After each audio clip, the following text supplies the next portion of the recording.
नमस्कार, मैं हूं शरद द्विवेदी और हमारा आज का मुद्दा है राहुल लड़ेंगे। लड़ाई कांग्रेस की और जोश भी हाई कांग्रेस का। क्या वाकई ऐसा है तो बहुत अच्छी बात है। एक मजबूत विपक्ष की तैयारी में जुट गई है कांग्रेस, लेकिन पूरा मसला है क्या, कैसे ये तैयारी हो रही है, क्या रणनीति है कांग्रेस की। पहले ये रिपोर्ट देखते हैं, उसके बाद डिबेट की तरफ चलेंगे। मध्य प्रदेश की सियासत में नई हलचल है। जून में राहुल गांधी और प्रियंका गांधी भोपाल में कांग्रेस की बड़ी रैली में शामिल होंगे। कांग्रेस इसे एक आंदोलन की शुरुआत मान रही है। जाति जनगणना को लेकर होने जा रही इस सभा को कांग्रेस सिर्फ सामाजिक न्याय का मुद्दा नहीं, बल्कि संगठन को नई ऊर्जा देने वाला मूवमेंट बता रही है। पार्टी के दिग्गज नेता इसे एमपी में नई उम्मीद और संजीवनी की तरह देख रहे हैं। कांग्रेस का कहना है कि एमपी में एससी, एसटी और ओबीसी वर्ग का लगातार राजनीतिक और सामाजिक शोषण हुआ है। अब भोपाल से इसकी खिलाफत शुरू होगी। संगठन इसे एक जन आंदोलन का रूप देने की रणनीति बना रहा है।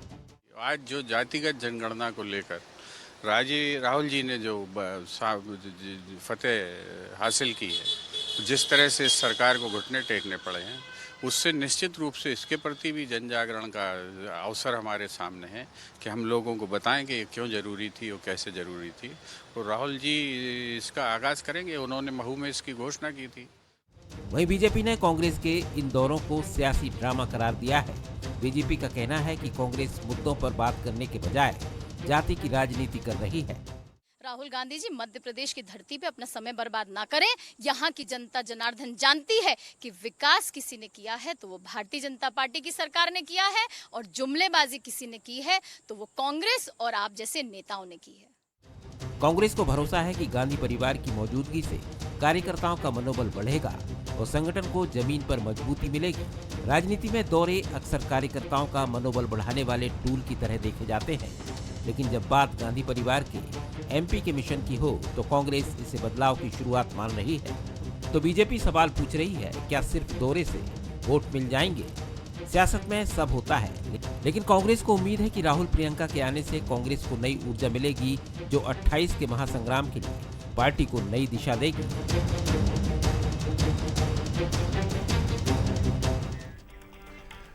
ये सोचता है कभी आपने और हमने कि आखिर हम असफल क्यों होते हैं?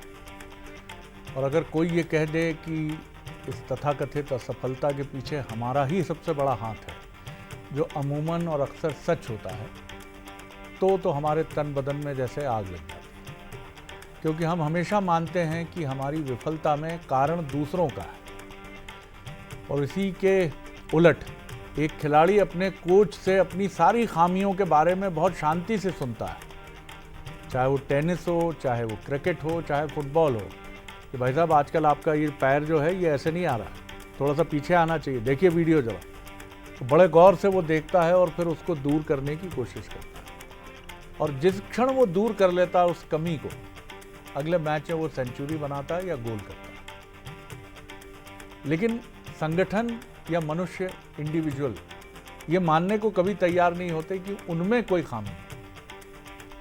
कांग्रेस इन दिनों लगातार अपनी खामियों की बात कहती रही है, और खुद राहुल गांधी कहते रहे हैं, जंजीरों से बंधे टाइगर्स हैं हमारे यहाँ।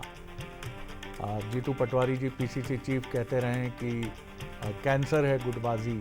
ये सारी बड़ी अच्छी चीज़ें हैं कि आप इन्हें न सिर्फ पब्लिक फोरम पर कह रहे हैं, जिससे कि कार्यकर्ताओं को भी मैसेज जाए कि भैया हम सार्वजनिक रूप से अपनी गलती मानते हैं।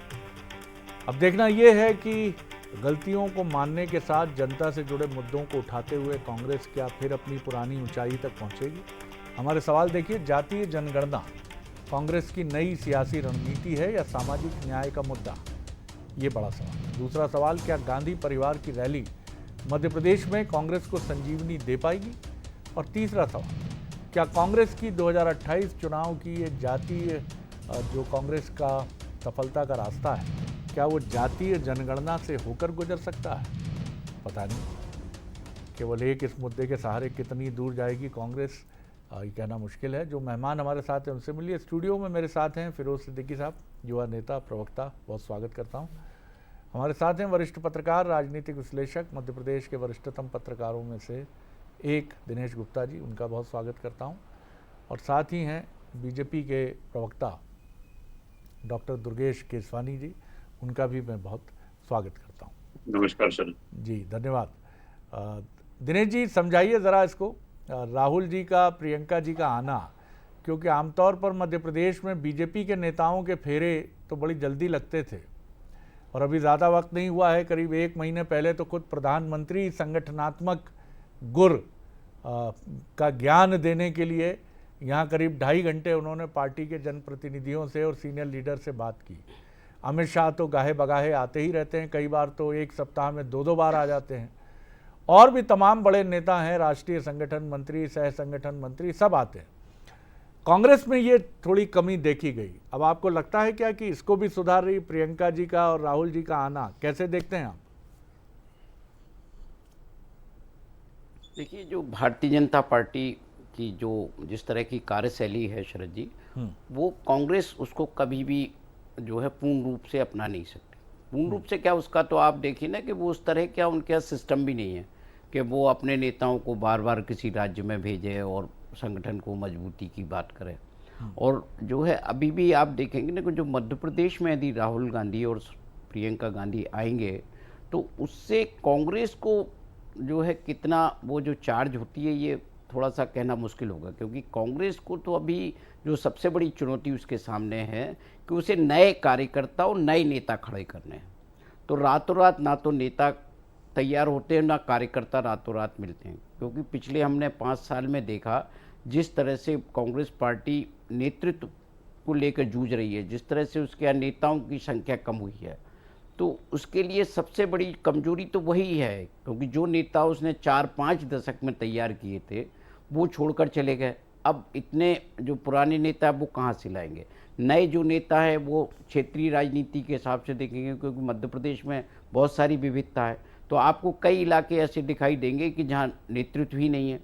तो जब नेतृत्व नहीं होगा तो कोई भी बड़ा नेता आकर एक रैली करेगा, भाषण देगा, उससे क्या होगा? उससे केवल ये होगा कि जो मौजूदा उनके जो अध्यक्ष हैं उनको ज़रूर थोड़ा सा सपोर्ट मिलेगा, और जो दूसरे नेता उनको सहयोग नहीं कर रहे हैं, हो सकता है कि सहयोग करने लगें, क्योंकि वो नेता भी ऐसे ना जिनको लेकर कार्यकर्ताओं में नाराजगी है, जिनको लेकर राहुल गांधी कहते हैं कि हमारे यहाँ बहुत सारे बब्बर शेर हैं लेकिन वो जंजीरों से बंधे हुए हैं।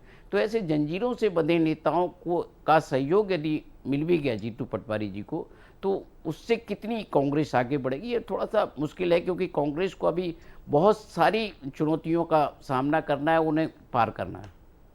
बिल्कुल, तो अभी शेर वही मौजूद है कांग्रेस के लिए कि जिस दिन से चला हूँ मेरी मंजिल पे नज़र है, आँखों ने मेरी मील का पत्थर नहीं देखा, क्योंकि अभी सैकड़ों माइल्स हैं जो सफ़र तय करना है, कांग्रेस को करना ही होगा। अगर आपको आगे बढ़ना है तो ये रास्ता मखमली गद्दों और वातानुकूलित कक्ष से होकर तो नहीं जाता है, ये तकलीफ़ों से गुजरता है, चुनौतियों से गुजरता है। दुर्गेश जी, किस तरह देखते हैं आप? शुभकामनाएं तो देना ही चाहिए, आपके प्रिय दल की बात है, प्रतिद्वंद्विता के मामले में कुछ भी कहें, लेकिन आप जानते हैं कि पक्ष का वजूद तभी पूरा होता है जब विपक्ष बड़ा मजबूत होता है। जी देखिए, बहुत सही बात कही आपने शरद जी कि विपक्ष मजबूत होना चाहिए, पर उस विपक्ष में तो गुटबाजी का कैंसर है, वो विपक्ष निकल के कहाँ आ पा रहा है। और ये वैसे भी खैर कांग्रेस का नितांती आंतरिक मामला है कि उनके कोई नेता आए जाएं, उनसे उचित रूप से उनको क्या उनसे अडॉप्ट करना है, उनसे क्या सीखना है, ये कांग्रेस के कार्यकर्ता तय करें। नहीं तो आप राहुल जी, प्रियंका जी को कोई नेता आए जाएं जैसा मान के चल रहे हैं, आप बड़ा अंडरस्टिमेट कर रहे हैं दुर्गेश जी, ऐसा मत करिए। देखिए शरद जी, कांग्रेस के पास न तो नेता है, न नीति है, न नीयत है, न ही नेतृत्व है। और पूर्व में भी बहुत ज्यादा पीछे नहीं जाना चाहता हूं मैं, बहुत पूर्व में भी हमने इनको देखा है कि राहुल जी कई बार मध्य प्रदेश होके आए। जब विधानसभा चुनाव थे तो आए तो कुछ फर्क नहीं पड़ा, लोकसभा चुनाव में फिर आए वो तो कोई फर्क नहीं पड़ा। वो हमेशा एकजुट नया देख के जाते हैं, और मुझे लगता है कि कार्यकर्ता भी इनका भली भांति समझता है। वो आज भी कार्यकर्ता, जिन कार्यकर्ताओं के सामने उन्होंने कहा था कि इस मोबाइल पे मेड इन भोपाल लिखा होगा, कुछ नहीं हुआ। क्या हुआ? उनकी मुख्यमंत्री से नहीं बनी। उन्होंने ही ये कहा था कि 1 से लेकर 10 गिनूंगा, कर्जा माफ, नहीं तो मुख्यमंत्री तो साफ नहीं हुआ उस समय उनका, पर ये जरूर गर्त में जीते धीरे धीरे पीछे जाते गए। तो मुझे लगता है कि ये उनका संगठनात्मक जो भी करना है उनको, क्योंकि कांग्रेस संगठन वाली पार्टी नहीं है, वो विचारधारा वाली पार्टी नहीं है, वो सिर्फ और सिर्फ सत्ता आधारित दल है। उनका संगठन तभी खड़ा होगा जब ये सत्ता में होंगे, तब इनका संगठन दिखता है। वरना आज आप देखिए ना, हर आदमी अपनी अपनी लड़ाई लड़ रहा है, उनका हर आदमी अपने आप को दिखाने के लिए लड़ रहा है, संगठन के लिए तो कोई काम करने वाला है ही नहीं वहां पे।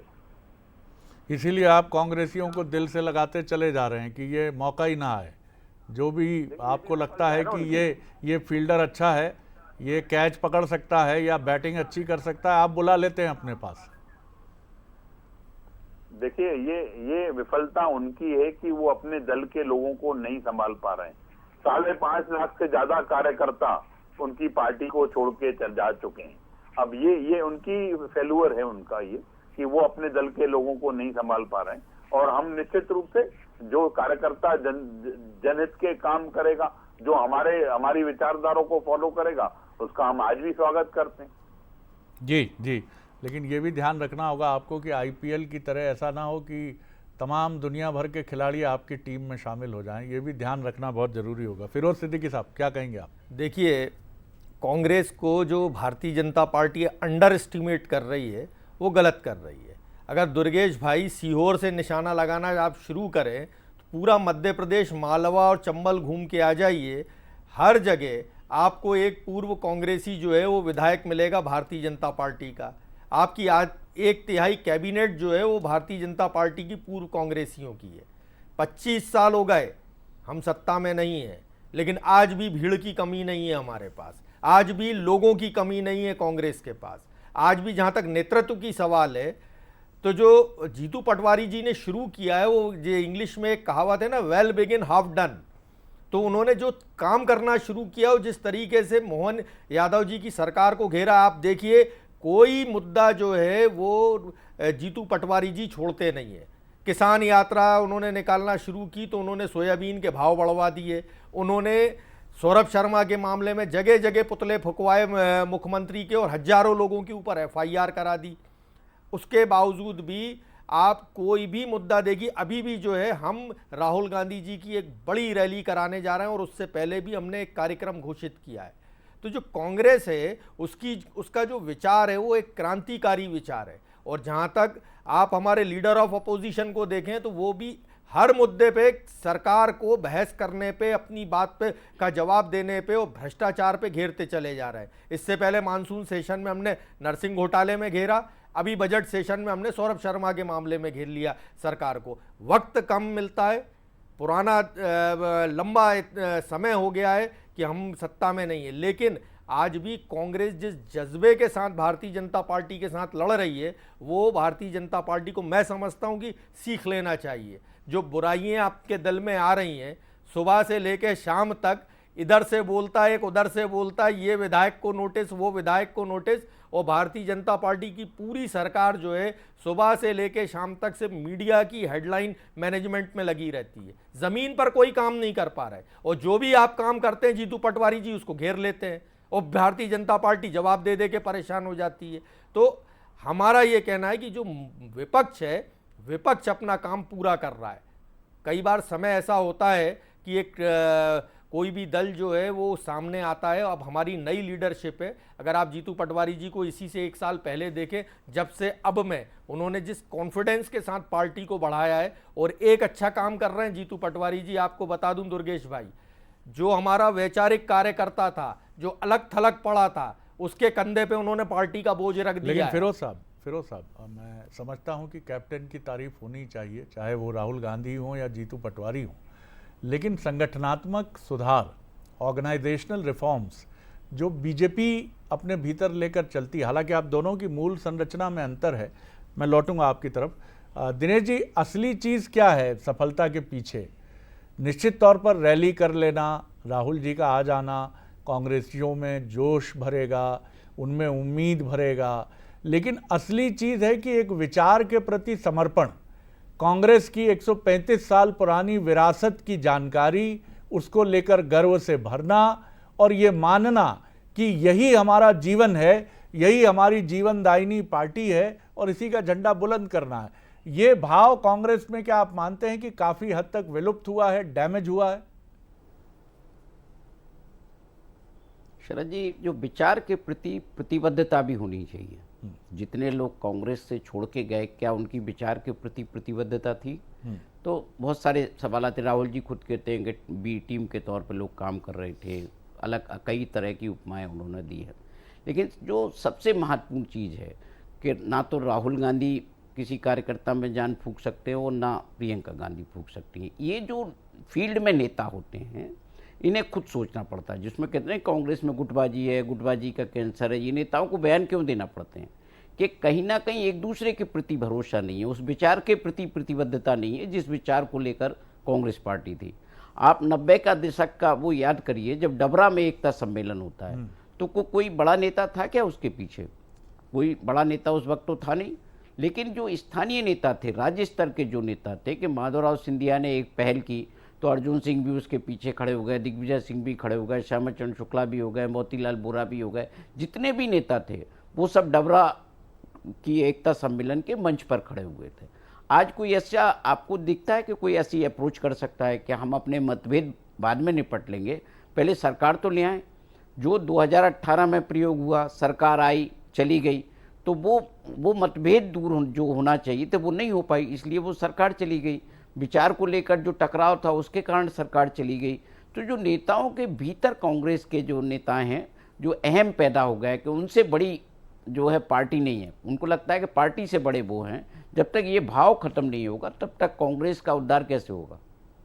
बिल्कुल, आपने बहुत सही बात की। और मराठी के एक बड़े लीडिंग कवि हैं कुसुमाग्रज, उनकी एक कविता ये कहती है कि युद्ध में जब शिवाजी के एक सेनापति बहुत गंभीर रूप से घायल हुए तो वो कविता में कहते हैं कि वो इतनी बुरी तरह घायल थे कि प्राण कब निकले और कब निकले, लेकिन उनकी जान नहीं जा रही थी। तो लोगों ने पूछा, जो सैनिक थे, कि महाराज आप प्राण क्यों नहीं छोड़ देते? उन्होंने कहा, नहीं, जब तक महाराज की आज्ञा नहीं होगी मैं कैसे अपनी जान भी छोड़ सकता हूँ। ये कमिटमेंट की वो बात है जो कांग्रेस में कभी कूट कूट के भरा था। गुलजारी लाल नंदा से लेकर लाल बहादुर शास्त्री से लेकर आपको बड़ी लंबी श्रृंखला मिलेगी। मैं महात्मा गांधी और तमाम बड़े नेताओं की तरफ तो जा भी नहीं रहा हूँ, लेकिन वो सारी चीज़ें 80 और 90 के दशक में छिन्न भिन्न हो गई और ये कांग्रेस एक सुविधाभोगी कांग्रेस में बदल गई। ये बड़ा सवाल है, फिरोज साहब से इस पर भी रिएक्शन लूँगा, लेकिन अभी बारी है दुर्गेश जी की। दुर्गेश जी, सावधानी आपको भी रखनी है क्योंकि बीमारी जो है वो उसके वायरस हमेशा मौजूद होते हैं। आपका शरीर, यानी अगर पार्टी की बात करें या व्यक्ति की बात करें, तो उसकी विचारधारा की इम्यूनिटी अच्छी रहती है, वो नैतिकता के राह पे चलती है तो ठीक रहता है, नहीं तो ये वायरस कभी भी संक्रमित कर सकता है, जिसका नाम है सत्ता सुंदरी जी।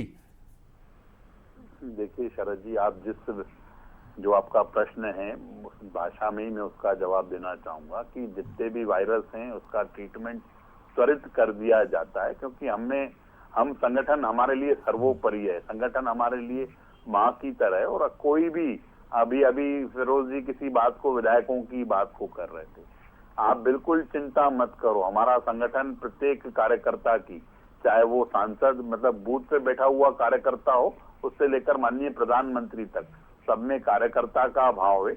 अगर हम आज किसी दायित्व पर हैं तो ये दायित्व हमें अपने दायित्व का बोध ही कराता है, ना कि अहंकार लेके आने का काम करता है। और हम जब अपने दायित्वों को निभाने का काम करते हैं तो निश्चित रूप से हमारे लिए संगठन है, संगठन प्रत्येक कार्यकर्ता को जो दिशा निर्देशित करता है वो अक्षरशः पालन करने का काम है। आपके यहाँ भीड़ होगी, आप अभी जनता की को एक भीड़ के रूप में देख रहे हैं, आपके यहाँ फिरोज जी भीड़ भी होगी, पर कार्यकर्ता नदारद है। किसी भी पार्टी का, किसी भी संगठन का कार्यकर्ता रीढ़ की हड्डी है। अगर कहाँ गया कार्यकर्ता? आपकी पार्टी के चक्कर लगा रहा है, कहाँ गया कांग्रेस का कार्यकर्ता? देखिए, इसमें जो दिनेश गुप्ता जी ने कहा ना कि इनके पास नेतृत्व नहीं है, नीति नहीं है, नेता नहीं है, नियत नहीं है। जब इन सब नहीं होंगे ये चारों, तो न कहाँ कार्यकर्ता जाएगा आप बताइए। वो हमारे दल में आशा भरी निगाह से देखता है, निश्चित रूप से फिर आप आरोप लगाने का काम करते हैं कि हमारे 1/3 मंत्री। हमें आपकी चिंता है दुर्गेश जी, हमें आपकी चिंता है। मतलब देखते देखते अच्छा खासा वक्फा हो गया, लेकिन इस तरह अगर चलती रही तो फिर तो बताइए। अब जो कह रहे थे फिरोज सिद्दीकी साहब की 1/3 मंत्री तो हमारे यहाँ से ही हैं, यानी कांग्रेस का अभूतपूर्व योगदान है बीजेपी की सरकार में। मैं बहुत बहुत धन्यवाद देता हूं शरद जी, आप मेरी चिंता करते हैं और आप हमेशा बड़े भाई की तरह खड़े रहे हैं। निश्चित रूप से आगे भी आप उन चीजों को, अपनी जिम्मेदारियों का निर्वहन भी करेंगे और मैं भी अपनी जिम्मेदारियों का निर्वहन करूंगा।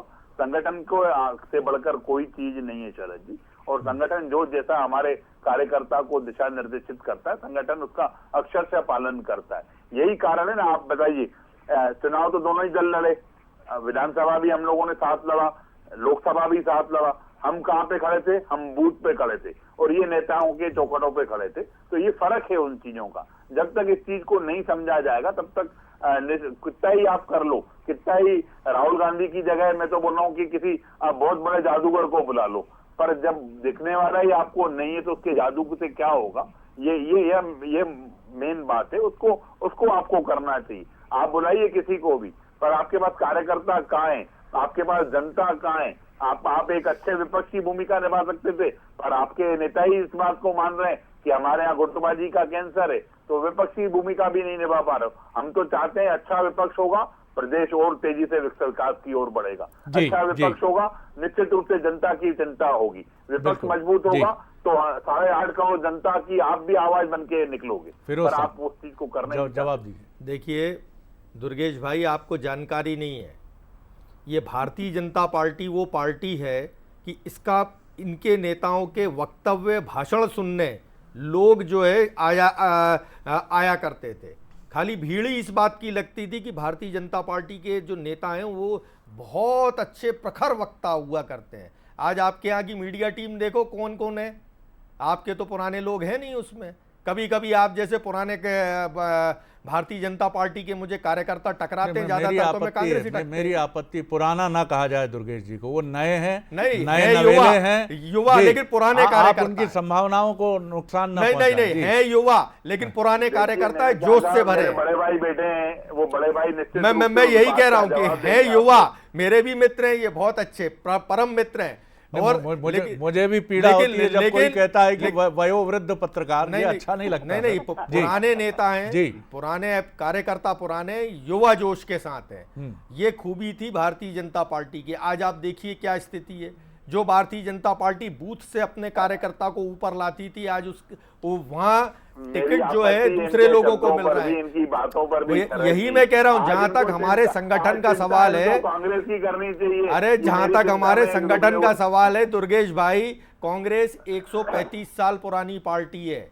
वो पार्टी जो है उसकी जड़ें बहुत गहरी हैं, बहुत लंबा इतिहास है, बहुत लंबा हम लोगों के पास अपना जनता को बताने के लिए हमारी बहुत 50-60 साल में उपलब्धि हैं।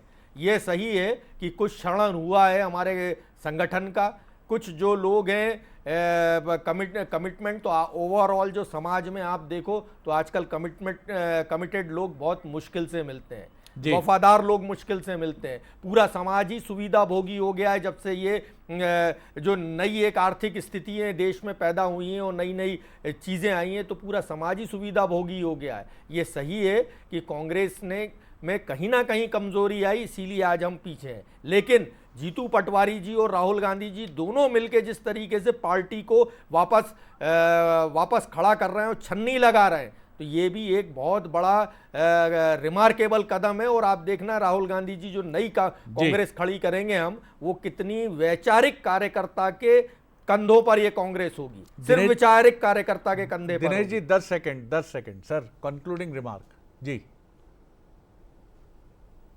नहीं, देखिए ये जो कांग्रेस पार्टी है वो वैचारिक, तो सबसे पहले तो विचार स्पष्ट करना पड़ेगा, जो अब चलेगा नहीं, क्योंकि इतनी पुरानी पार्टी है, बहुत सारी चीज़ें बदल गई हैं। मुद्दों को लेके कहीं ना कहीं कन्फ्यूजन होता है कि आप जो जनता से जुड़े मुद्दे हैं आप उनको अटेंड नहीं करते। आप बेरोजगारी, महंगाई जैसे जो मुद्दे हैं उस पर जन आंदोलन तैयार नहीं कर पा रहे ना। तो मुद्दे अलग हैं, जो राष्ट्रीय नेतृत्व के और स्थानीय नेतृत्व अलग चल रहा है, ये भी एक बड़ी समस्या है इनके साथ। बिल्कुल, इन समस्याओं से कांग्रेस को पार पाना होगा। जल्दी से बोल लीजिए। मैं ये कह रहा हूँ कि कांग्रेस जो थी गरीबों की, जो समाजवादी समाज की लोकतंत्र से स्थापना, ये कांग्रेस का उद्देश्य था। और ये जातिगत जनगणना जो है ये उसी रास्ते पर जा रही है भारत के समाजवादी समाज की। लेकिन विद्वान यही कहते हैं कि आप हमेशा अपनी स्ट्रेंथ पर खेलिए।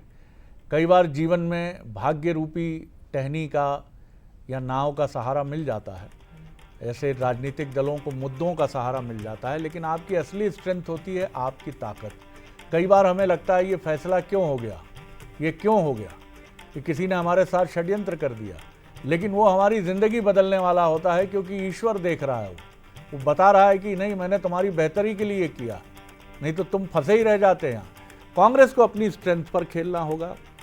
जातिगत जनगणना या तमाम मुद्दे कितनी मदद करेंगे ये तो वक्त बताएगा। आप तीनों मेहमानों का बहुत धन्यवाद। नमस्कार।